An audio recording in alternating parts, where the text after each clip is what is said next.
Dikisahkan pada suatu ketika Umar bin Khattab menjadi khalifah, yang diangkat menjadi gubernur di Mesir adalah Amr bin As. Amr bin As, hidupnya lebih mirip kaisar, istananya besar, pakaiannya bagus-bagus. Pikiran yang paling mengganggu Amr bin As saat itu adalah di sebelah istananya ini ada sebuah gubuk, reot, kepunyaan orang Yahudi. Amr bin As berencana akan membangun sebuah masjid besar di tempat gubuk tersebut dan otomatis harus menggusur gubuk reot Yahudi itu. Lalu dipanggillah si Yahudi itu untuk diajak diskusi agar gubuk tersebut dibeli dan dibayar 2 kali lipat. Akan tetapi si Yahudi tersebut bersikeras tidak mau pindah karena dia tidak punya tempat lain selain di situ. Karena sama-sama bersikeras, akhirnya turun perintah dari Gubernur Amr bin As untuk tetap menggusur gubuk tersebut. Dijelaskan Kiai Haji Abdurrahman Ar-Raisi dalam salah satu jilid bukunya 30 Kisah Teladan 1989, si Yahudi merasa dilakukan tidak adil, menangis berurai air matanya, kemudian dia melapor kepada khalifah, karena di atas gubernur masih ada yang lebih tinggi. Dia berangkat dari Mesir ke Madinah untuk bertemu dengan Khalifah Sayyidina Umar bin Khattab. Sepanjang jalan si Yahudi ini berharap-harap cemas dengan membanding-bandingkan kalau gubernurnya saja istananya begitu mewah, bagaimana lagi istana khalifahnya. Kalau gubernurnya saja galak main busur apalagi khalifahnya dan saya bukan orang Islam apa ditanggapi jika mengadu. Sesampai di Madinah, dia bertemu dengan seorang yang sedang tidur-tiduran di bawah pohon kurma. Dia hampiri dan bertanya, "Bapak tahu di mana Khalifah Umar bin Khattab?" Dijawab orang tersebut, "Ya saya tahu."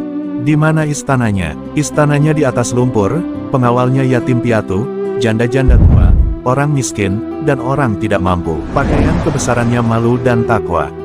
Si Yahudi tadi malah bingung dan lalu bertanya, "Sekarang orangnya di mana, Pak?" "Ya di hadapan Tuan sekarang." Gemetar si Yahudi ini keringat bercucuran, dia tidak menyangka bahwa di depannya adalah seorang khalifah yang sangat jauh berbeda dengan gubernurnya di Mesir. Sayyidina Umar bertanya, "Kamu dari mana dan apa keperluanmu?" Yahudi itu cerita panjang lebar tentang kelakuan Gubernur Amr bin As yang akan menggusur gubuk reotnya di Mesir sana. Setelah mendengar ceritanya panjang lebar, Sayyidina Umar menyuruh Yahudi tersebut mengambil sepotong tulang unta dari tempat sampah di dekat situ. Lalu diambil pedangnya kemudian digariskan tulang tersebut lurus dengan ujung pedangnya, dan disuruhnya Yahudi itu untuk memberikannya kepada Gubernur Amr bin As. Makin bingung si Yahudi ini dan dia menuruti perintah Khalifah Sayyidina Umar tersebut. Sesampai di Mesir, Yahudi ini pun langsung menyampaikan pesan Sayyidina Umar dengan memberikan sepotong tulang tadi kepada Gubernur Amr bin As. Begitu dikasih tulang, Amr bin As melihat ada garis lurus dengan ujung pedang, gemetar dan badannya keluar keringat dingin lalu dia langsung menyuruh kepala proyek untuk membatalkan penggusuran gubuk Yahudi tadi. Amr bin As berkata pada Yahudi itu, "Ini nasihat pahit buat saya dari Amirul Mukminin Umar bin Khattab," seolah-olah beliau bilang, "Hai Amr bin As, jangan mentang-mentang lagi berkuasa, pada suatu saat kamu akan jadi tulang-tulang seperti ini. Maka mumpung kamu masih hidup dan berkuasa, berlaku lurus dan adillah kamu seperti lurusnya garis di atas tulang ini.